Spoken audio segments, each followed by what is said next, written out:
Hello everyone, welcome back to the Addicted Bookworm, where my addiction is all the internet. On this channel I do book hauls, book reviews, both digital and physical, audiobooks, and so much more.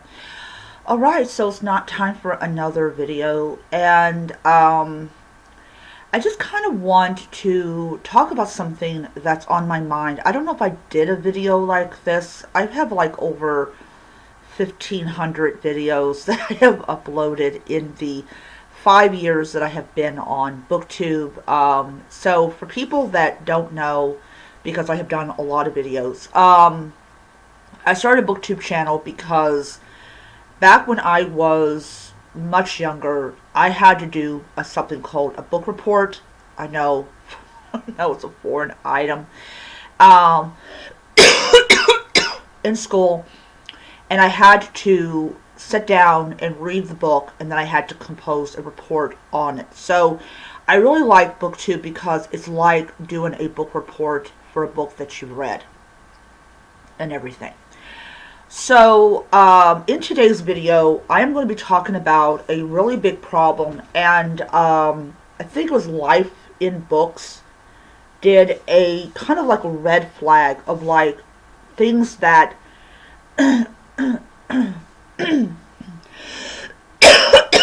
things that they have noticed about the book community that is red flags.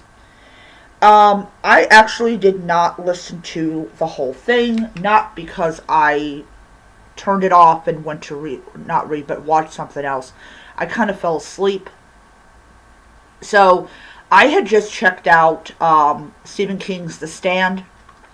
I was shocked the library had a copy of it on digital, and I'm currently on chapter, I believe chapter 21, I believe it is. I'm reading like 5 chapters a day with the book. So, and the thing with me is like I'm sitting there and I'm like just slowly reading every single sentence. So it takes me maybe about 25 minutes to read like one chapter. So I'm reading it for quite some time. Now if it says it takes about a minute or 2 minutes to read it, it only takes me about like 10 minutes to read it.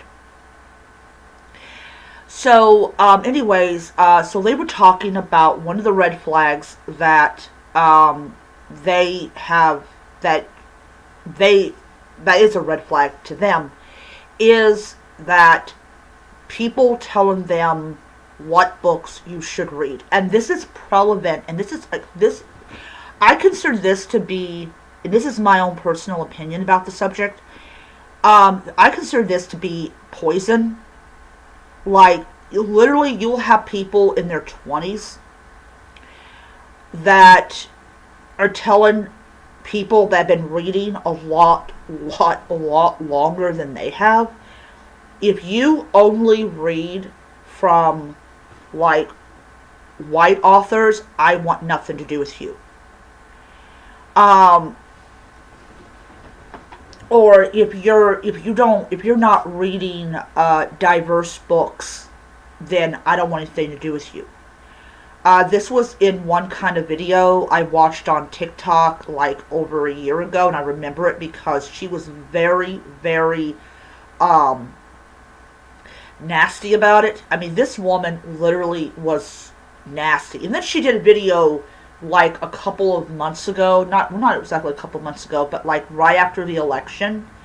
And I do not know why TikTok thought I guess because I watched that video, so they automatically thought I was interested in whatever video that she brought out. Like, there's this woman I used to work with named Beth that I am not even remotely interested in any content that she puts out, because it's generally about her smoking weed and stuff. But somehow TikTok thinks that I want to watch her videos. Same premise. And she was going on about how if you either did not go to the polls or you voted for Trump, I don't want anything to do with you. And I keep on saying this, is if you are seriously ill,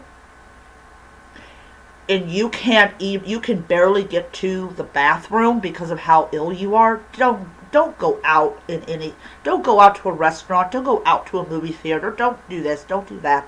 So, lay down and focus on getting better. But apparently that's a crime, and everything. So that's what I hear a lot. I hear a lot on BookTube from especially certain kinds of people, and there's no. I want to be very clear. There's no race involved. Everybody that is vehemently against people liking certain kind of authors or liking certain kind of books, they will get on there and they will toot the same stupid horn. And it turns me off from reading those kinds of books, because when I am reading a book or when I have discovered a book, I don't want to hear people's opinion about it, or I don't want people to be like, oh, this person's done this, and this, so you should not read that book, because, or if you read from that author, I know what kind of person you are. No, you don't. You do not know what kind of person I am. You don't. And that's my biggest pet peeve in the book community. 5 years into this, it will always be my pet peeve about people going on and saying that you need to read diversely. You need to read from diverse viewpoints. People don't need to be told by somebody in their living room in Seattle about you should read more diverse books.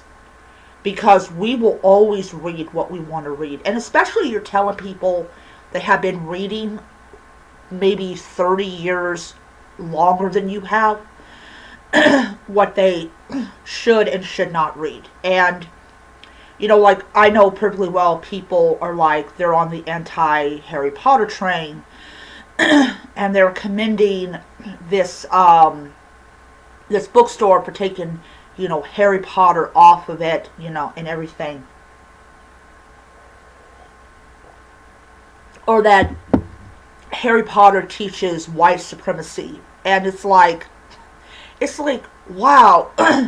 Wow. So, reading Harry Potter automatically means you're going to become a member of the KKK. I don't understand where that comes from. And it's always from people in the book community who they have their little whipping boy, and I don't want to hear comments from people go, well, look at who wrote Harry Potter. Okay, but your point? Your point? You don't have a point. You cannot be, people cannot be going around and, first of all, shaming someone who reads for the pleasure of reading. Oh, you're reading Sarah J. Maas, oh, she's problematic, you shouldn't be reading her. Okay. How are you affecting my life in any kind of way, shape, or form? You're not my relative, thank God. You're not my parent, thank God. I had 2 of them, both are deceased. I don't need a parent in my life telling me what to do. So it really aggravates me to no end to have people get on there and just say, when I see you promoting white authors, I am not going to follow you. And you just imagine if you went and changed it from white to black, how angry, of a response that you would get. And it just seems to me that it is okay to target, like, majority people, but it's not okay to target minority people as far as books are concerned. I am 45 and a half years old. I read what I want to read. If I see a just a stunning cover and I check out the synopsis or blurb and I like what I'm reading, I will read it. I don't dive into what they, who they support, who they don't support. I don't do that. I go and I read the book. Now, I have my issues with sprayed edges that was talked about in one of my other videos, but I just don't care. I don't care. If I want to read a book that's written by somebody in the LGBT community, I will read it because the synopsis interests me. However, and I will be very blunt on this,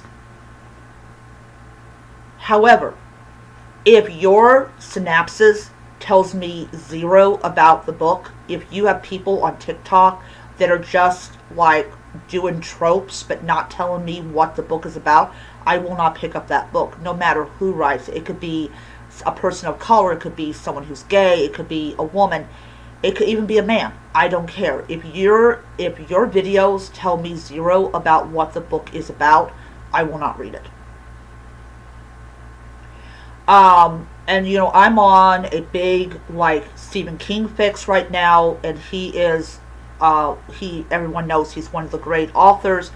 I was actually looking at on Libby, and it says that Stephen King's The Stand is considered Atlantic's like what was it? What they called it? The Great American Novel. And so I'm like, I've watched the miniseries when I was much younger. I definitely want to find out why this is considered Atlantic's Great American Novel. I got The Great Gatsby for, I think it was like 25 cents from it. That's considered a Great American Novel. But I want to know why. Why is The Great Gatsby the Great American Novel? Why is The Stand considered Atlantic's Great American Novel? And that's the thing I want to know. Why do these books hold that position? And of course people are going to probably say, well, look what color the author is. Okay, so what?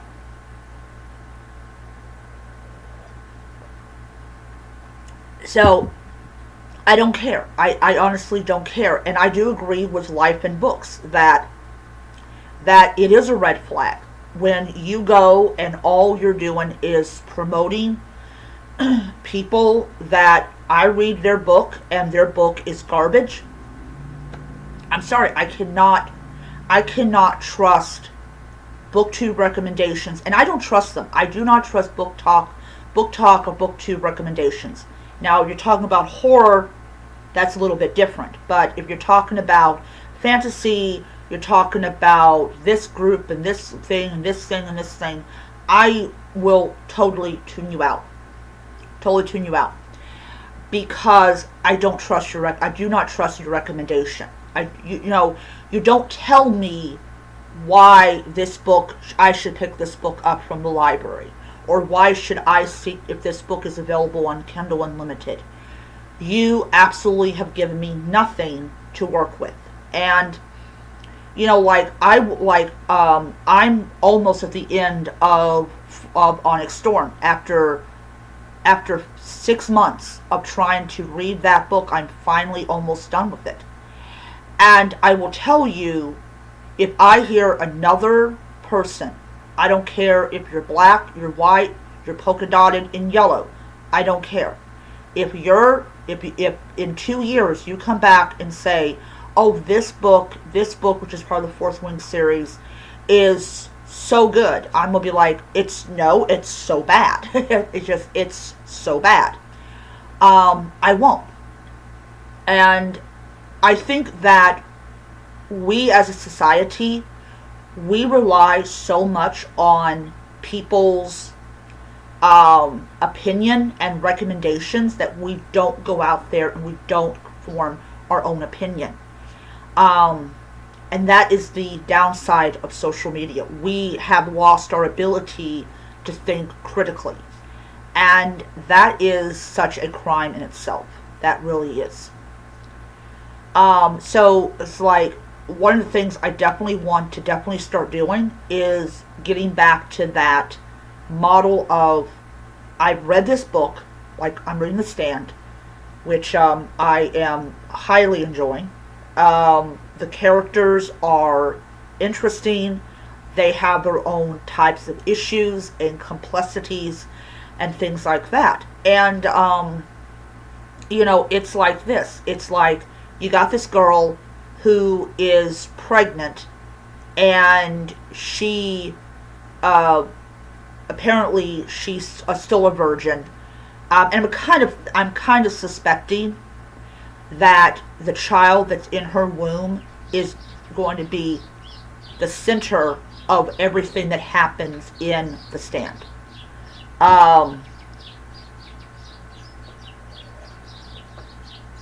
But yeah, so I don't want to hear, people's recommendations, especially if you go and you're like asking them, how did this book destroy you? Like, what was it about this book that made you feel that way inside? And that's like what I'm really doing from now on, is I'm sitting there like It Takes One to Know One. I read like 2 chapters a day. I am like getting close to halfway done with the book. But I'm taking my time with the book.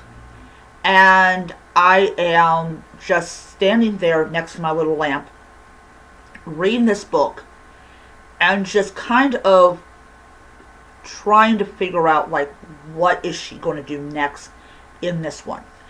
And that's me taking this book extremely slowly. Like, I actually have I don't know where it's at. I actually have a bookmark, and I actually have 2 bookmarks, and one of them is, of course, with the kitties, that's reading books. But also, I have a paper one, or a cardboard one, that I got from when I got my Book of the Month book, and I'm sitting there, and I'm just taking each, just bringing it down, and just kind of just forcing my eyes to move very slowly in the book to absorb what I'm reading and everything. So that's what I'm doing. And it's just like, with me, it's like, when I go back to the library, I'm going to have like one book to return. And then it's like, then I'm going to have like 4 books I'm going to donate. But you go and you sit there, and you force yourself to read it very slowly, so that you get a really good idea of, is this book any good? Is this book like worth the time and effort that you're spending to actually read it? So it's like, you just sit there, you just sit there and you're listening to people on BookTube and Book Talk. They just give very brief. They tell you how they felt when they were reading it, but they don't tell you why they felt the way they did for that book.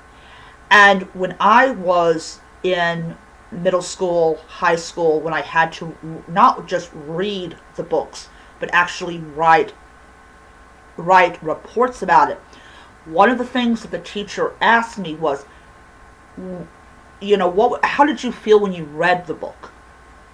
And I told her how I felt when I read the book. And then she said, well, what parts made you feel that way? And I immediately said, these are the parts.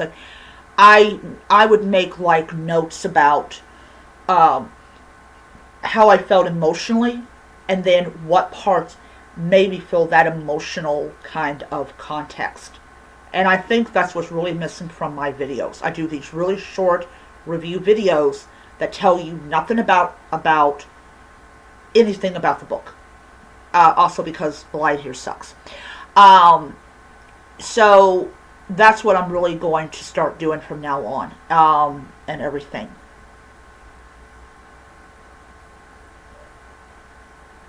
Um, because I think that we need to have these very, in-depth videos to kind of explain about the book, about how you felt when you read the book, and about what parts. Like I think it's the second chapter of The Stand. You have this scene where you have this woman and this child, and they're both dead. And it's kind of weird how they just didn't back away in horror. Like, oh my god, there's these two dead people. And it's like, just like the physical description of like how the bodies looked and the little flies and everything. And you're kind of wondering, like, what caused these two to die? What caused them to die? And I'm kind of interested in that. Like, why, why,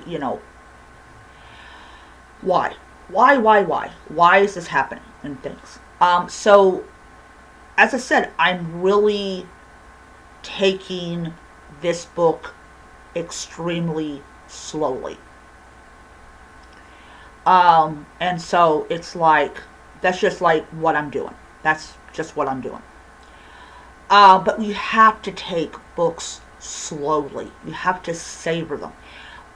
And then but you also don't need people in the back of your mind telling you, if you're reading this kind, this skin tone authors, that means that you're a white supremacist, or like, oh, well, if you read white authors, I know what kind of person you are, without going into details about why they think the way they think. They just make a statement that has no basis in reality, when you have no clue what's on my bookshelf.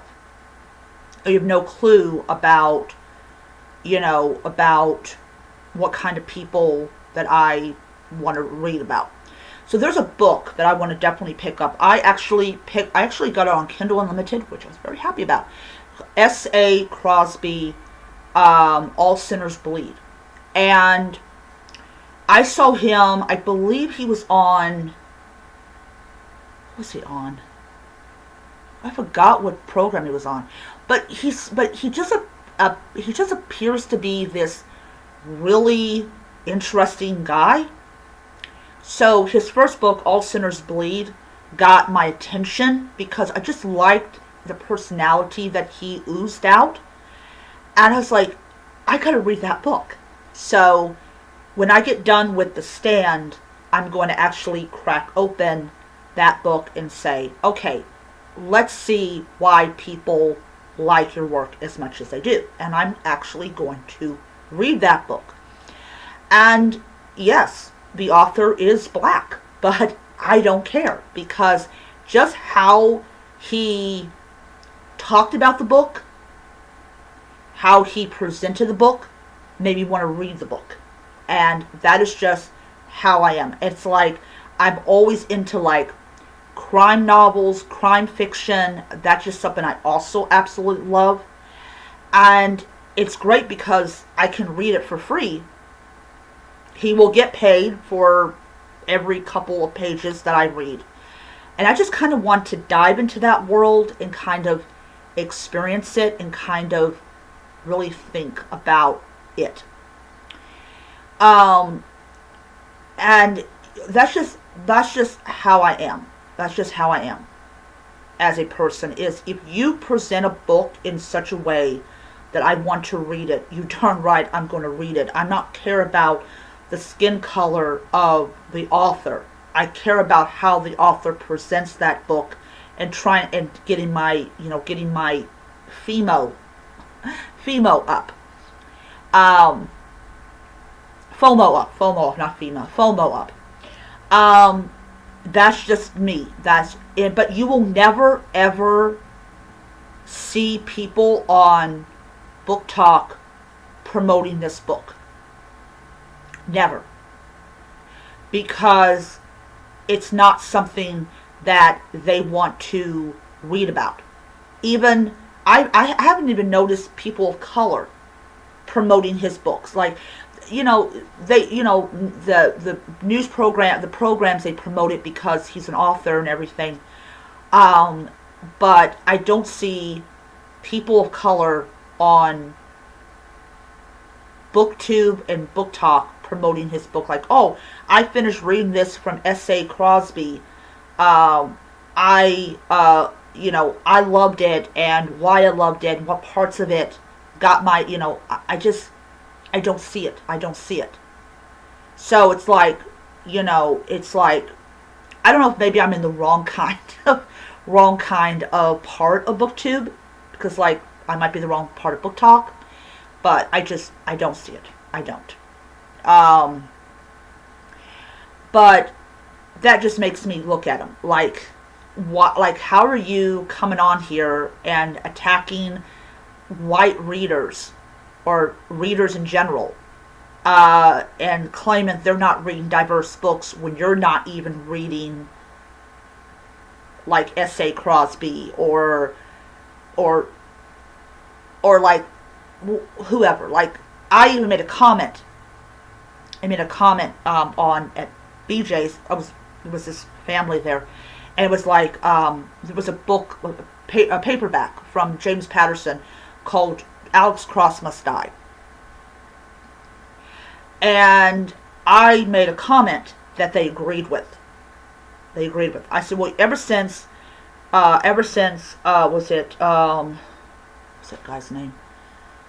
Oh, the guy that everybody wants to narrate their audiobooks. I swear, they're using, was it, Morgan Freeman. Ever since Morgan Freeman, and of course Tyler Perry played him as well. Tyler Perry played Alex Cross so well. Ever since he started playing Alex Cross, I have been wanting to read more books with Alex Cross in it. And I know there's a program on Amazon Prime called Cross, which is, also portrayed by a man of color, which I'm totally fine with, because it's like you already established it with like Morgan Freeman and then Tyler Perry, who are both men of color. Now you're having another man of color playing Cross, and I firmly support that particular casting choice, because both actors brought Alex Cross to life in such a dynamic way, and especially Tyler Perry, who is more known, I don't know if he's more known for comedy than for suspense or action, or I don't know. But I know that if you ever ask about Tyler Perry, they'll say, "Oh yeah, Medea and everything." And I really think that's a typecast thing, where you have such a talented actor like Tyler Perry, and you have him typecast. Oh yeah, he's Medea, and if you, oh, did you know he played Alex Cross? And they looked at you like, no, he didn't. Yeah, he did. He played Alex Cross. But Morgan Freeman and Tyler Perry just brought Alex Cross to life in a way that I think that James Patterson was very, very happy about, and I was very happy about that too. But it's like, for me, it's like, it just made me want to read any book that had Alex Cross in it, because of how powerful and how amazing this character was brought to life by these two actors. And I definitely want to watch Cross on, I don't care if I have to pay for the episodes. I don't care. I really want to watch it. But that's just me. If I'm given such a huge impression about something, especially a character in a book, I will gobble up any kind of book that has that character in it because of that impression that I was given. Um, but that's the thing, and getting back to it, I don't like people. I don't like people that I don't like people that make assumptions about readers based on what they're reading. I don't like it when they're accused of not reading diverse books. Like, you must read diverse books so that we know that you're not a racist, or you're not this, or you're not that. And I'm like, no, I'm not doing that, because you don't control my bank account. You don't get to decide what books I do and do not read. And here's the thing. I will buy a book from an author, no matter the color of their skin, if they have, if they write in a way that grabs my attention, holds on to it, makes me think, makes me analyze, and makes me go, I could do a book report on that. I absolutely will not bow down to other booktubers and other book talkers who say, if you read this kind of author with this kind of skin color and this kind of sexual orientation, that I know you're this, and this. And absolutely no. And it's stupid. It absolutely is stupid. And it's a way of shaming people. It's a way of, I just think the whole thing is just stupid. It is. I just think that we need to leave people alone, let them read what they want to read, because nowadays, if you go and look at how bad our literacy is, especially among children, and we should just be happy with the fact that we have people that are still reading. People can get all uppity about this, and this, but we should be happy that people are reading, because when we become elderly, or when I pass away and you're elderly, in my stance, in my place, you're going to have people that are going to be so reliant on technology to do even the basic things that, this is why I keep on going on and on and on about, you're concerned about them reading inappropriate content. Have you even considered the fact they probably can't read? So, as much as people want to attack and go, children shouldn't be exposed to the naughty stuff. Okay, do you know if they can actually read the word hello? I mean, it's bad when you're so concerned about sexual stuff that you don't even ask the question, can they read it anyways? So anyways, I am going to end it there. I just thought that Life in a Book made a very good point about the red flags in the book community, and I think they make a good point. I also watched this one about the thumbnail got me to watch it, and it was basically about, don't tell me what to read. That was the thumbnail, and that is what is going on. Is we have a lot of people that like to control and dictate what people are reading. If you don't read this particular author, you're this. If you don't read this kind of person, you're this. Please stop telling people what they can and cannot read. Stop making assumptions about who they are based on what they're reading, because there is a 99.9% chance that you're going to have it totally wrong. But yeah, so that's my video, and I will see you next time.